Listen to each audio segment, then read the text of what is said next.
Minecraft, the Junior Novelization. Shwoomp whoomp! Henry shot out of the other end of the portal and tumbled onto the grass of the overworld.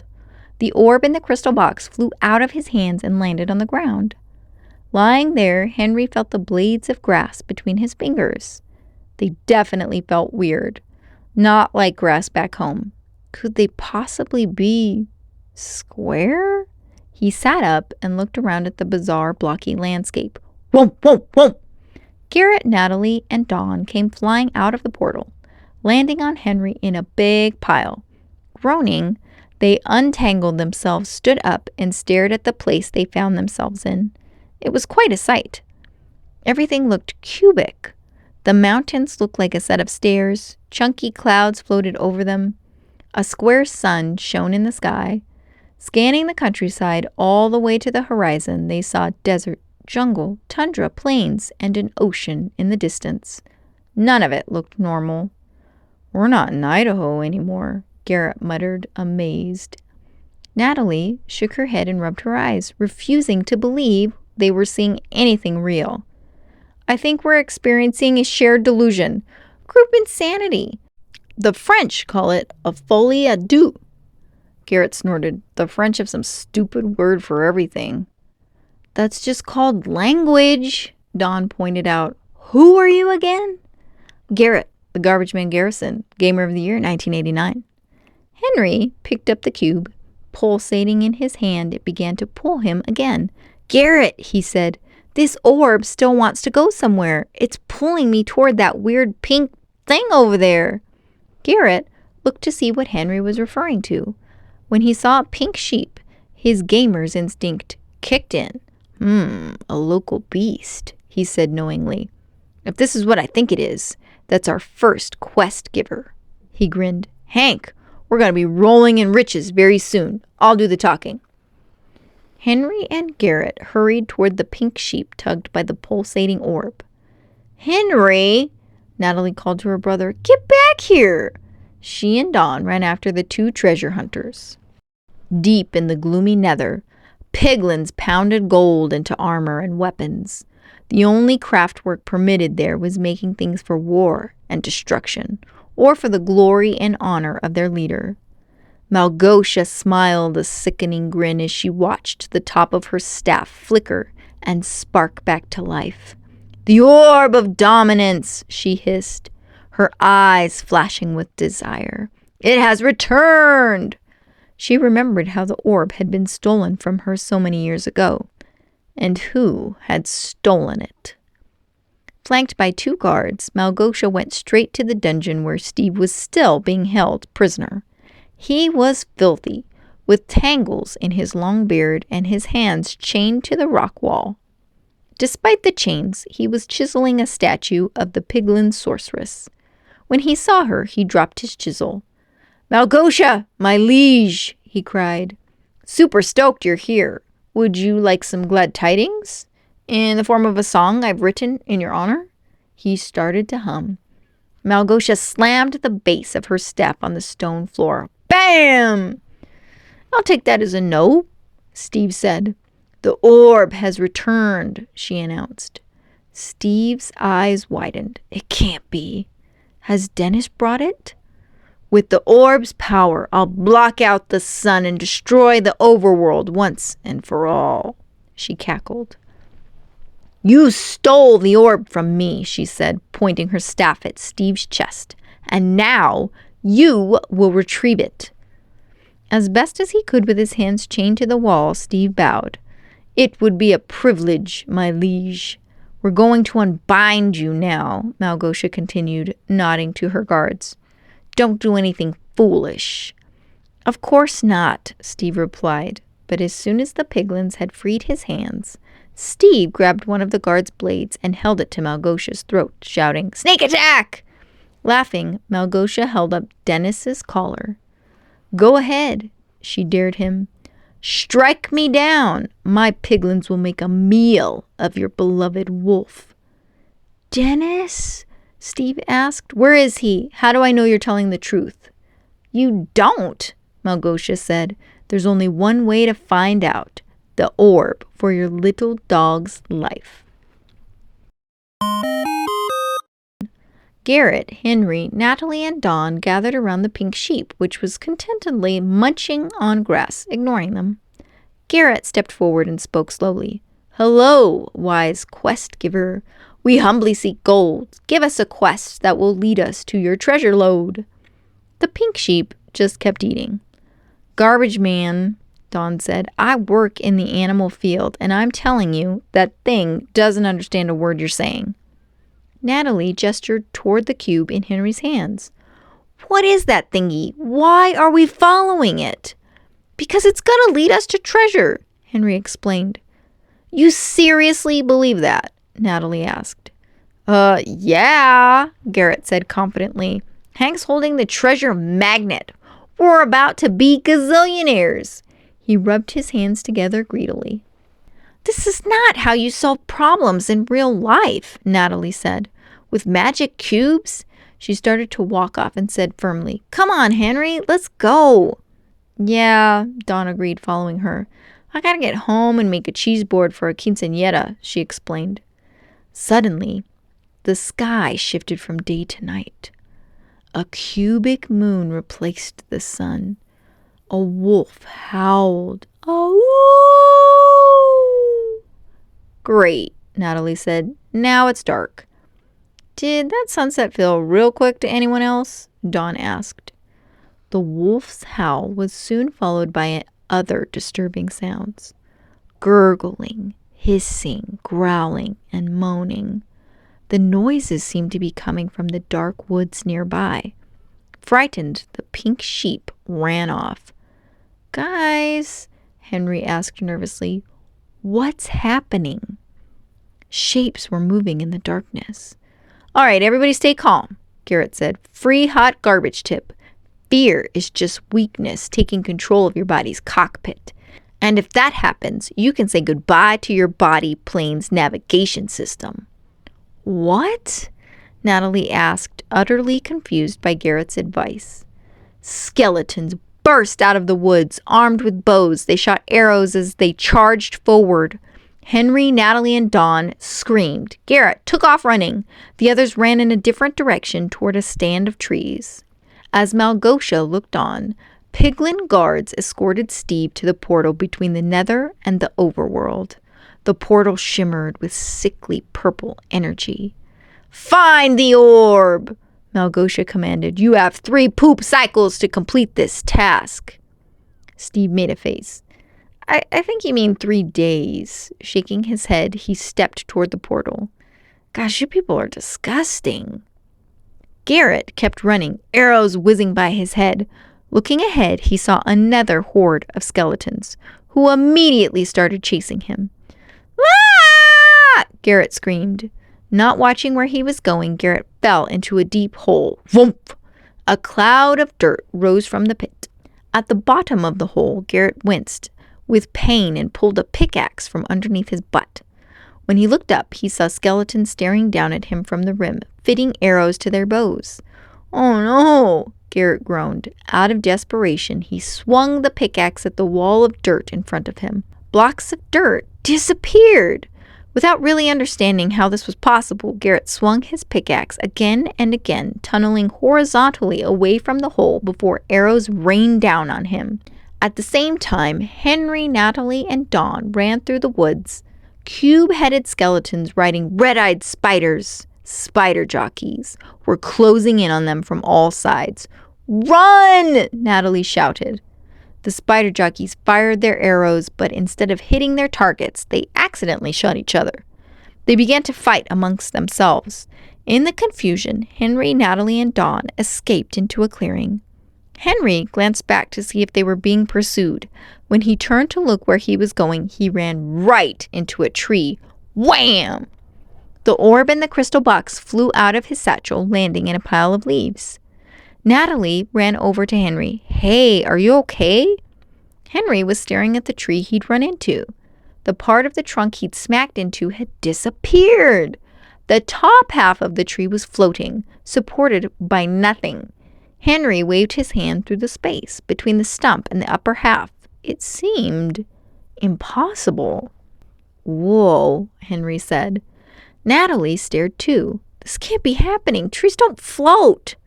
Trees in our world don't float, Henry corrected her.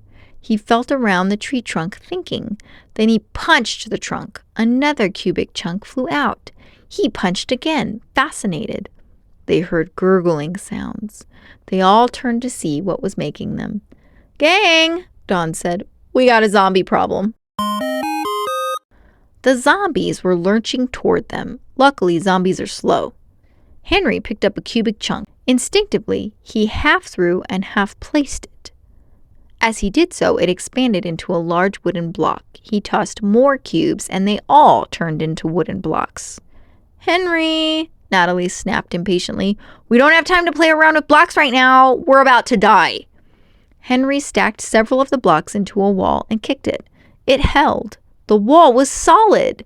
Nat, I think I can help, Henry said. Just let me. Fine, Natalie said, amazed by the wall Henry had built. She saw the zombies staggering toward them. Just do it, do it, do it! Henry leapt into action, knocking cubes out of the trees, turning them into blocks, and building a structure for them to take refuge in. The structure grew quickly. Henry's improvised plan was working! Unfortunately, though, he'd forgotten that he'd left the orb and crystal box in the leaves outside the structure. Once Garrett figured he'd tunneled far enough away from the pit surrounded by the skeletons, he started digging up toward the surface. Soon his head popped out into the fresh air. He inhaled deeply, glad to be above ground again. Scanning the area, Garrett spotted patrolling spider jockeys. He stayed perfectly still until the coast was clear. While he was frozen, something snuck up behind him. A green creature with a square head, a rectangular body, and 4 cube-like feet, 2 in front and 2 in back. Sensing something behind him, Garrett whipped around, startled, and punched the creature in the face without thinking. The green thing looked stunned. Oh my gosh, Garrett apologized. Dude, I'm so sorry. A light inside the creeper began to pulsate, accompanied by a hissing sound. You trying to tell me something, little fella? Garrett asked. I didn't mean to punch you. You just totally creeped up on me. Boom! The creeper exploded, blowing Garrett sky high. He fell to the ground, landing hard. Whoomp! When he looked up, he saw spider jockeys coming his way. He also spotted Henry's cubic shelter in the open field. Garrett! Henry called from the top of the tower. Over here! Garrett ran, pursued by skeletons and zombies, as he headed toward the shelter. He spied the orb and crystal box lying in the leaves and scooped them up. Garrett, hurry! Henry shouted. As Garrett sprinted toward the tower, an arrow knocked the orb and crystal box from his hands. The box hit the ground and shattered into fragments. Without the crystal box, they'd never be able to open the portal to their own world again. Garrett picked up the orb and box fragments and ran to the shelter, pounding on its wall. Help! Help! Zombies reached him. He knocked them away, but they kept coming. Hank! He screamed. Open the door! From atop the structure's roof, Henry peered over the edge at Garrett. There is no door. Hold on, I'm coming. Henry! Natalie warned. Her brother turned and saw a zombie coming up the stairs to the roof. I thought you'd seal this place up. I did, Henry insisted. It's like it appeared out of nowhere. He, Natalie, and Dawn crouched backing away from the zombie. Below, Garrett was doing his best to fight the horde of zombies that kept attacking him. There seemed to be an endless supply of the ghoulish fighters. On the roof, Henry sidestepped the zombie and kicked it from behind, knocking it off the edge. It plummeted to the ground, landing face down next to Garrett. Slowly, it returned to life. As another zombie tried to bite Garrett, Henry knocked out blocks from the inside of the shelter, yanked Garrett in through the hole, and sealed it back up. Inside, the two of them stood there for a moment, breathing hard. Garrett, Henry asked, why'd you leave us? Sorry, kid, Garrett said affectionately, slapping him on the arm. Dead dudes can't win Gamer of the Year. Henry looked confused and a little hurt. Outside, a creeper blew a hole into the shelter. Boom! Zombies and skeletons rushed in. Garrett and Henry ran up the stairs. On the roof, Henry, Natalie, Dawn, and Garrett huddled together, trapped. Guys, Garrett said, if I don't make it, tell my story in song. A heavy metal song, long, with chapters. To think we're all gonna die, Dawn said sadly. I had things I wanted to do. Natalie held Henry close. I had one job, keep you alive, and I blew it. This isn't your fault, Henry assured her. She hugged him tight. Then they heard something. Clank, clank, clank. Everyone, the zombies, the skeletons, and the humans, turned toward the sound. Though Henry, Garrett, Natalie, and Dawn didn't know it yet, it was Steve, tapping his sword against the rooftop ledge. Hey, night jerks, he said. Remember me? Let's dance. Steve charged into battle, snapping a zombie's neck. Go to sleep, he told it. He headbutted another zombie and shoved him off the shelter, spinning and swinging his sword. Steve mowed down monster after monster with incredible moves. Henry was amazed by the stranger's fighting skills.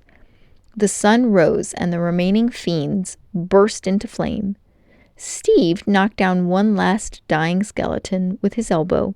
Kill shot. Lame, Garrett scoffed. Guy was dead anyway. Whoa, Henry said. Who are you? I, Steve announced dramatically, am Steve.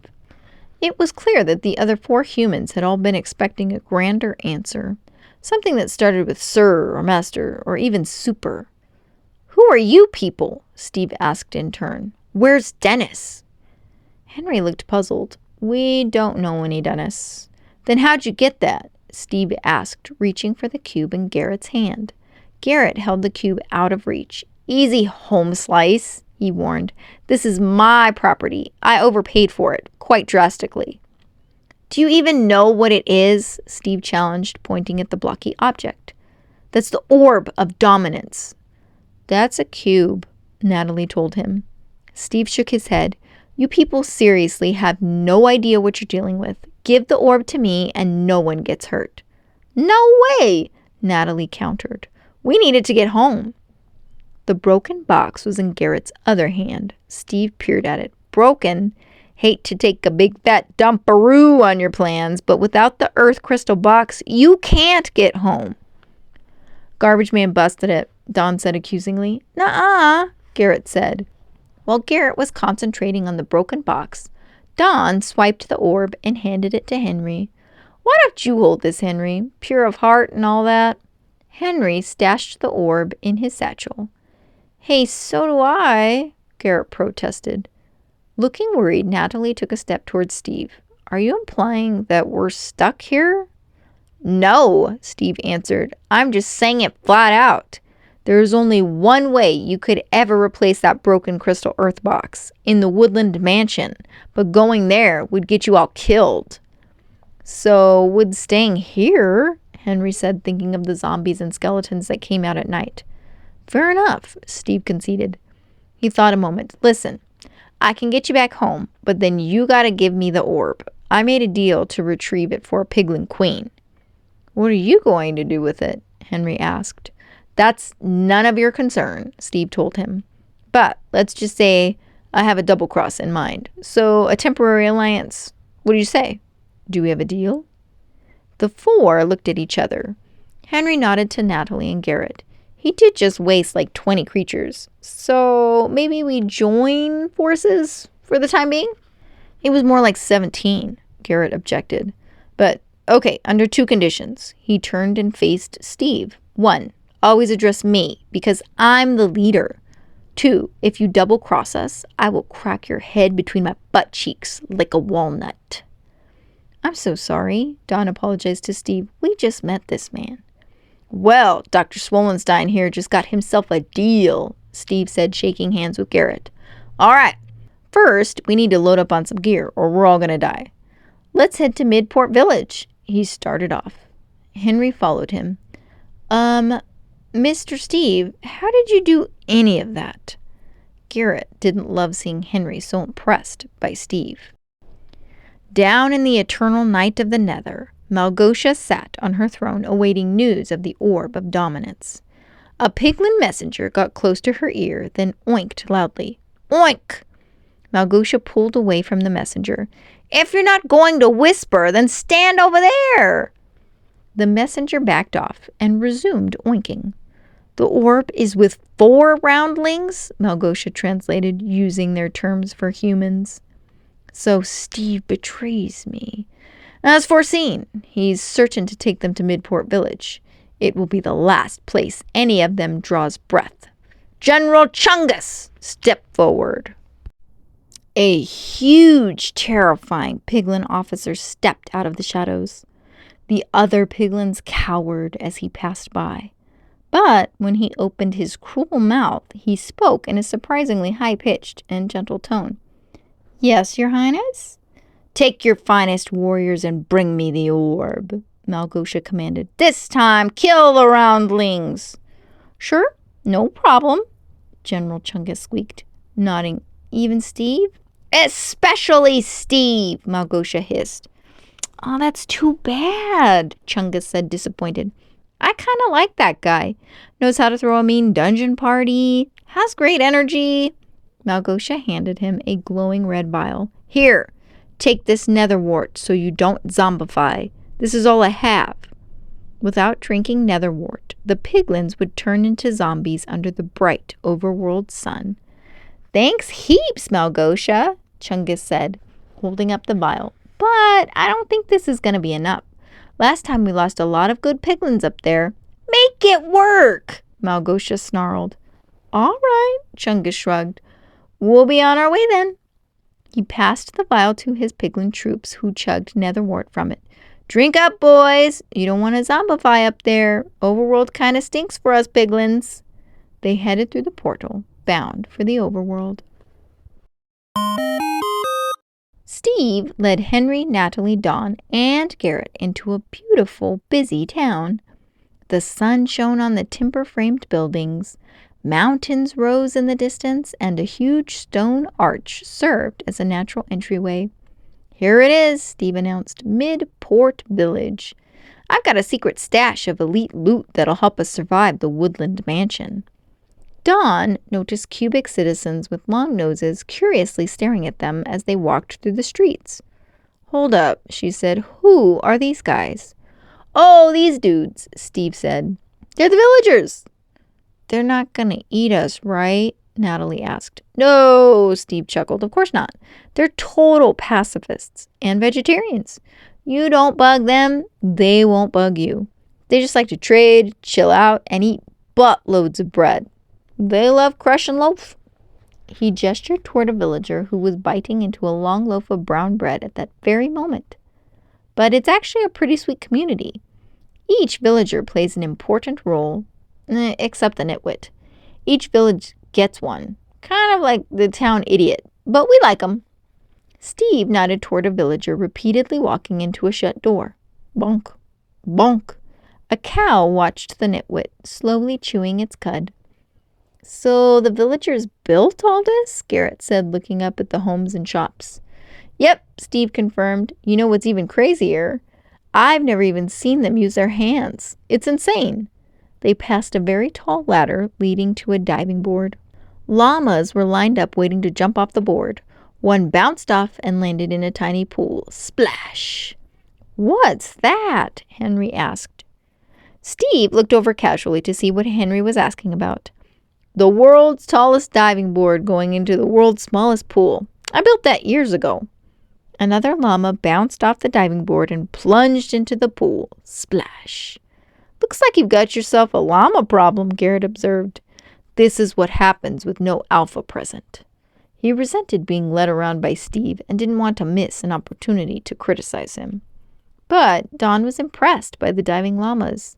"Wow," she gushed. "They're incredible." "And you built it?" Henry asked. "Yes, and tons of other stuff," Steve said proudly. As if on cue, a pig with a crown walked by. "Whoa," Henry said, transfixed by the creature. "Is that some kind of king?" "No," Steve said. "That's a legend." He watched Henry's face light up with joy. "Whatever you can dream here, you can make. Zero limits. You know what I'm talking about. That was your shelter, right? Pretty killer for a first build." That made Henry feel good. Back in Idaho, people didn't seem to appreciate his creations very often. "Look out!" Natalie cried. A big gray metallic figure covered in yellow-flowered green vines lumbered by. It resembled a robot with arms that reached almost to the ground. "Relax, that's just an iron golem," Steve explained affectionately. "Local security force. They're a bunch of big softies unless you start messing with the villagers. Don't ever do that." The iron golem leaned down to offer Natalie a red flower. "This place makes no sense," Natalie said. "I know," Henry said happily. "It's awesome." The timer on Garrett's watch chimed. "Yo, I need some protein," he told Steve. "Like now." Steve smiled. "I've got the place, brohemoth."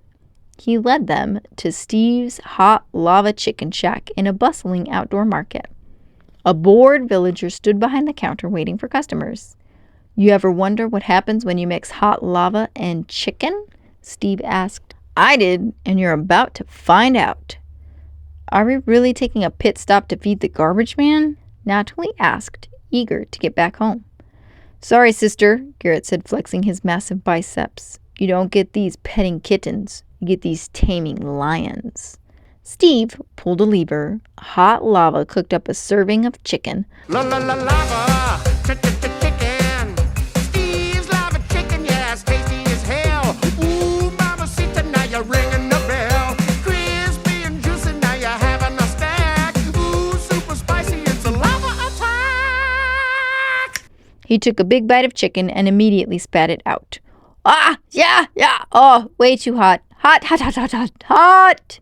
Pass the bird," Garrett said, winking at Henry. "I'm not a wimp like Big Steve here. I crave heat, and I crave pain." "Sir," Don observed, "you are a magnificent idiot." Steve held up both his hands. "Garrett, hear my words," he warned. "The chicken was just cooked with hot lava. Let it cool down, man." "No, give it to him," Natalie urged. "I'd love to see this." Garrett took a piece of chicken. "See you on the other side," he said confidently. He bit into the chicken, chewed, nodded at Steve, swallowed, and grinned at Natalie. "Not bad," Steve admitted, impressed. They headed out. Garrett walked next to Henry. "Hey, Hank," he said quietly, fighting tears. His face finally revealed the excruciating pain he was suffering. Bro, I think I burned my mouth really, really bad on that chicken. Can you find me like a snow cone or something?" "Way ahead of you, dude," Henry replied, handing him a snow cone. Garrett gobbled down the snow cone and took a deep breath. "I never spit the chicken out, though. You saw that. I won. I won at chicken." "Oh, yeah," Henry agreed. "You're the best at chicken." Garrett lowered his voice. "Hank, I'm going to tell you something that I want to stay between us. Sometimes I make bad decisions." Henry laughed. Though he hadn't meant to be funny, Garrett smiled. As the group moved on through Midport Village's square, Natalie asked Steve skeptically, "So how do we find this so-called woodland mansion?" "Don't worry," Steve assured her. "I know the way. It's all up here." He pointed to his head. "Over the mountains, into the dark forest, past loads of massive red mushrooms." "Huge red mushrooms," Natalie said doubtfully. "Great, so you're just making this up? We need to find an actual map." She turned back and saw Henry and Garrett watching villager children jump on dozens of beds set up outside like trampolines. "Henry," she called, "let's go." "You know," Steve told her, "your brother has a gift. You should let him explore it. Creativity in this world is key to survival." Natalie looked skeptical. "Well, that's not how it works in the real world. In the real world, creative kids get picked last in gym. They sit at the bummer lunch table. They get bullied. I can't let that happen to him. It's my job to protect him." "Yep," Steve agreed, nodding. "That's exactly how I remember the real world, too." "So maybe I belong in this one," Henry said. He'd caught up with them and overheard everything they'd said. "Agreed," Steve said, smiling. But Natalie definitely didn't agree. "Henry, don't even say that." "Why?" Henry asked. "You're always telling me to grow up and then 2 seconds later telling me how much being grown up stinks." Frustrated, he walked ahead. Steve turned to Natalie.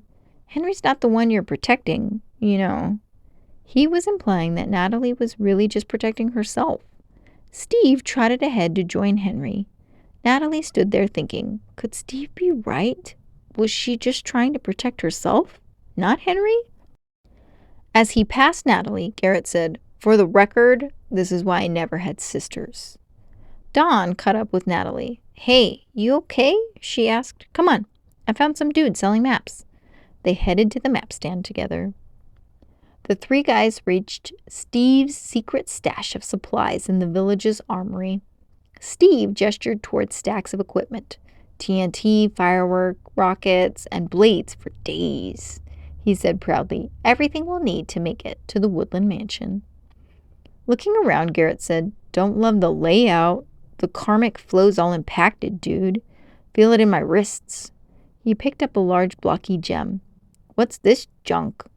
"That's an ender pearl," Steve explained. "Teleports you wherever you throw it." "Yeah, right," Garrett snorted, not believing him. He tossed the pearl aside. In a cloud of purple particles, he instantly teleported to where the pearl had landed. "And that's the only one I had," Steve said. "No biggie. Almost died fighting an Enderman for it." Garrett just stood there, dazed and confused by the experience of teleportation. "What's an Enderman?" Henry asked curiously. Steve made a face. "Nightmare fuel, kid. Hopefully you'll never meet one. Come with me." As Henry followed Steve, Garrett spotted a cracked antique cube among the pile of objects. It was roughly the size and shape of the orb of dominance. He looked at the antique cube, then looked at Henry's satchel, which held the orb of dominance. And Garrett got an idea. At the map stand, Natalie and Dawn were having trouble communicating with the villager in charge of selling maps. "Once again," Natalie repeated, "we need a map to the Woodland Mansion." "Huh," the map salesperson mumbled. Dawn leaned toward Natalie. "I think now he just feels like you're talking down to him," she whispered. Steve led Henry to a very cool-looking wooden block with a grid on its surface. "This is a crafting table," he said. "Here's how it works. You just place these elements on the table in different patterns." He arranged a stick and 2 iron ingots on the slab, and kaboom! Steve grabbed a hammer and slammed it into the center of the grid, transforming the elements into a beautiful sword. "You got yourself a sweet blade," he announced, setting down the hammer and lifting the sword to admire it. He passed the sword to Henry, who turned it in the light, inspecting it. "This is incredible," he marveled. "Can I try?" Steve extended his hand toward the table. "Sure," he said. "Try making your own sword. You're gonna need it."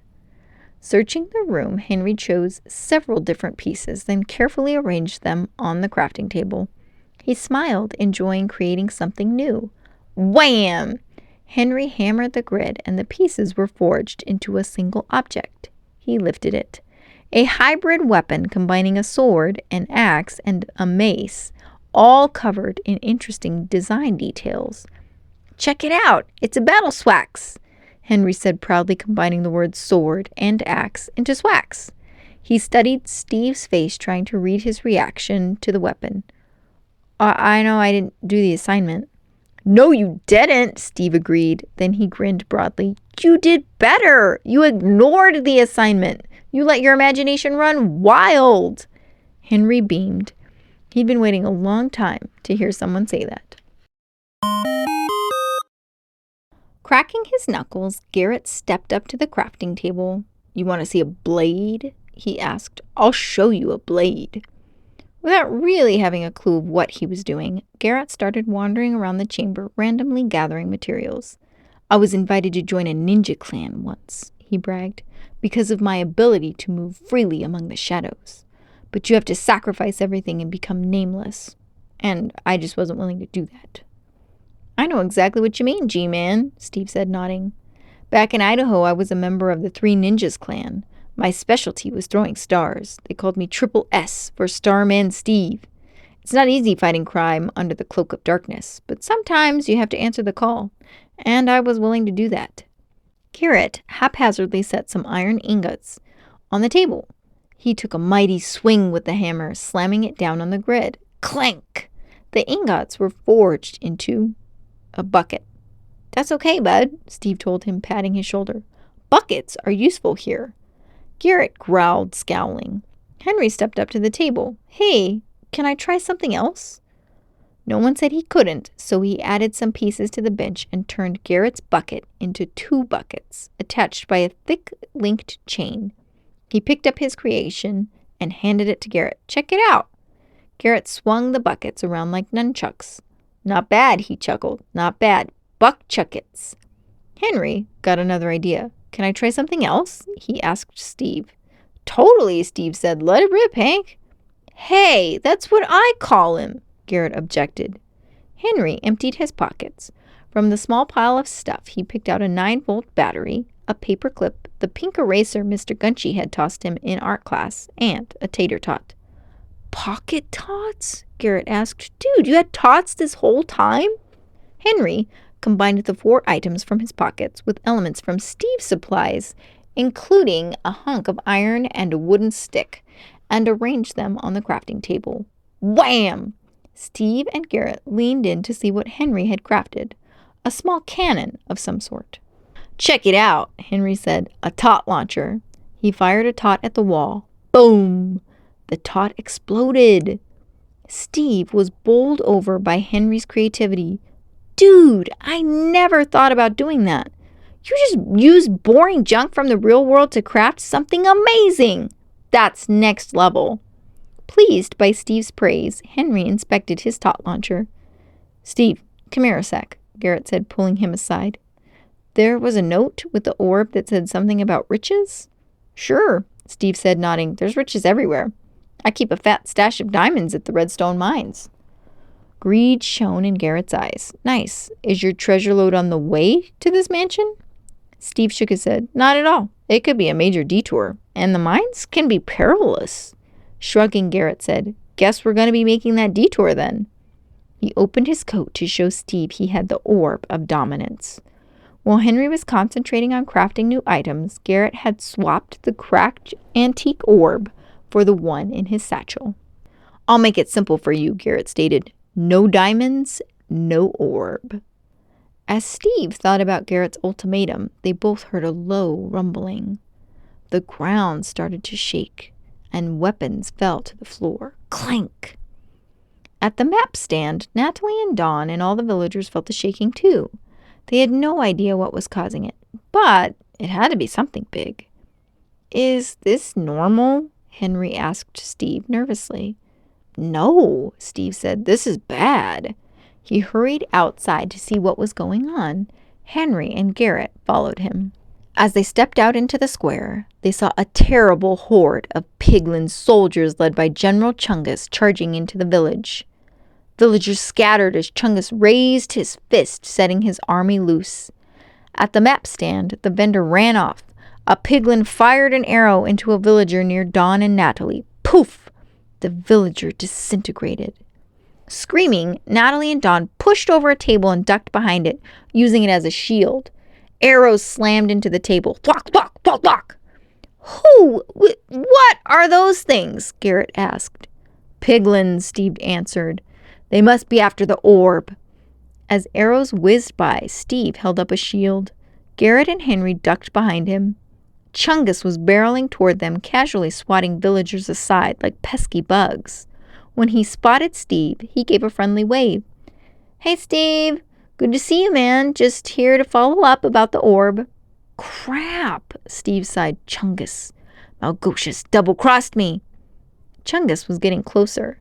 Steve tossed his shield and brandished his sword. "Stand back, boys. This pig is mine." Garrett stepped in front of Steve, wanting to be the hero. "No, he's mine. I'm done with you getting all the glory around here." He spun his buck-chuckets wildly. "Garrett, listen," Steve started to say. Whack! A bucket knocked Steve out cold. Okay, friends, hopefully you really enjoyed this book. If you did, please hit the thumbs up and subscribe, and I'll see you next time.